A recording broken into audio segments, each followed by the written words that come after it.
Today, I'm going to introduce you to Jose. Jose is a male ant, specifically a Argentine ant. As soon as Jose was born, his life was set in stone. Male ants are kind of like simps for the queen. They'll do essentially anything for her. Their entire purpose and existence is to get the queen to notice them.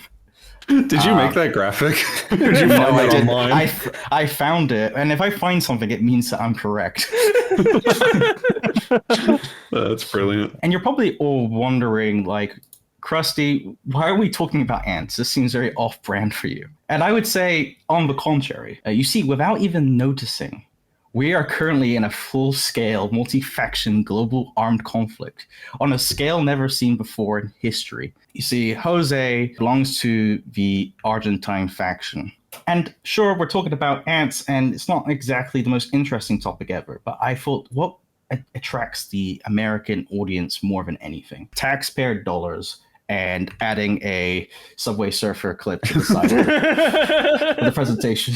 So now that I have your attention, I'll explain the landscape of the great international Argentine coalition, or as others have called it, World War Ant.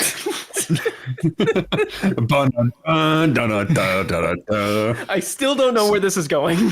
Jose was born in 1600s Argentina. So this is probably like around their territory, the 1600s. Pretty big.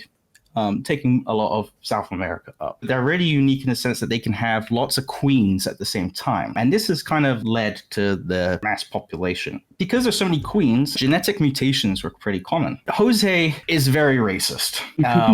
Okay. Oh, no.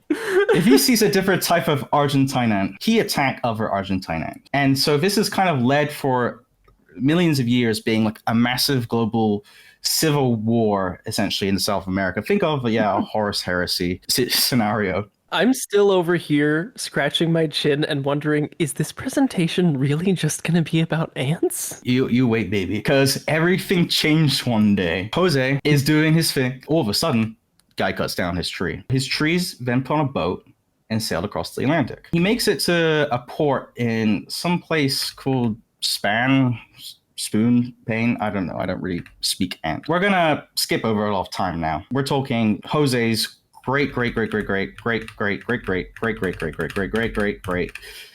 call him Jose Jr. Jose Jr. is a citizen of the Argentine Confederation Empire. Damn.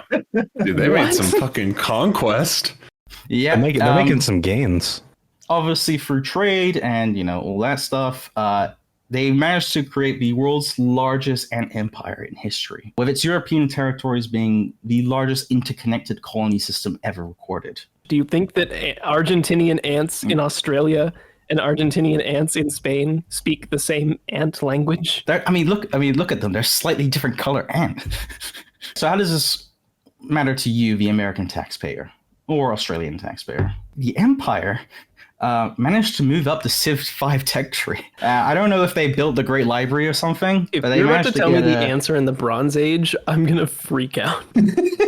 Their investment was essentially animal husbandry. When they arrived in North America, they managed to get addicted to this thing called honeydew. The ants made a deal with the apids because apids secrete honeydew. So they guard these apids and suck the honeydew off their backs. Because they don't have any natural predators, they can just go full ham on eating all the crops, which leads to, obviously, failed crops.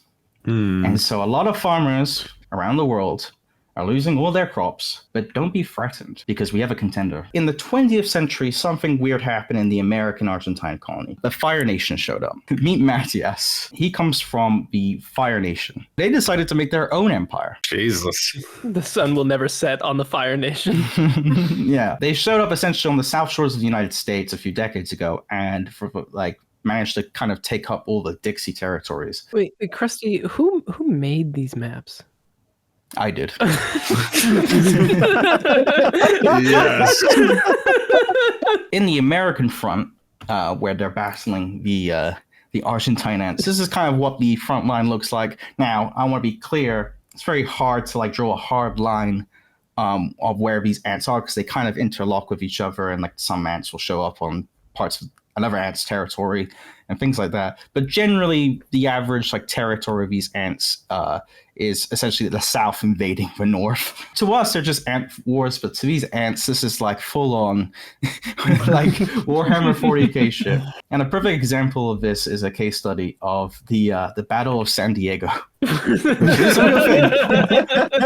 is essentially what's going on in San Diego for ants right now. This is when I get my microscope out and I see the ants battling in San Diego. So how does the Fire Nation like take on the Argentine ant? Well, you see, the Argentine ants like outnumber the Fire Nation quite a lot. However, Fire Nations still have like a few advantages. You could probably compare them to like a space marine in a sense. They've got a few weapons on them that they can use. And in fact, their venom that they can bite with is strong enough to kill most rodents and lizards and even humans. Pictured a normal human. Unrelated but crazy. Like my girlfriend, who's also watching, just texted me and said, "Oh, this reminds me. I almost got killed by fire ants when I was a kid." In the north part of San Diego, in this little area here, we see an attempted push into the city. Crusty? Crusty. Yes. Who made these maps? I made these. He is an ant war scholar. So the fire ants attempted to push from Lake Hodges, creating a supply chain for their river camps up north, because there's a small little river that goes along that highway. It turns out there was a problem because the Argentine ants managed to encircle the fire ants. However, some have rumored that negotiations between one of the queens of the Argentine ants' daughters has questioned the purity of her mother. This has kind of led to a Argentine ant versus Argentine ant dispute. Sort of. I just couldn't. So, breaking news. We have some live leak footage of the frontline current conditions. We go to Steve, our ant correspondent, for some more information. Oh, I forgot. Ants don't speak. I'm sorry. There's been a Fire Nation counterattack. Oh, Who documented this? They managed to break out of their encirclement. Now, you might be wondering, like, what do the other ants think about this? A new foe has appeared. Formica sanguini, the Slavers Guild. oh my god.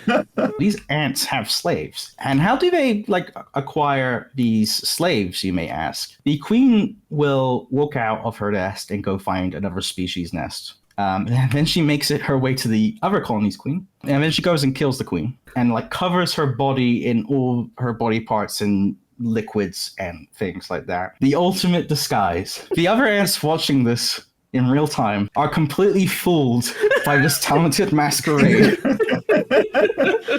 They then follow the queen to the other colony, where they now work, protect, and essentially breed with this new queen. So where do they like kind of fit in this whole overall conflict? This is a, like I said, multi-continental conflict, which this is the general borders, I guess, of the kind of sightings of these ants.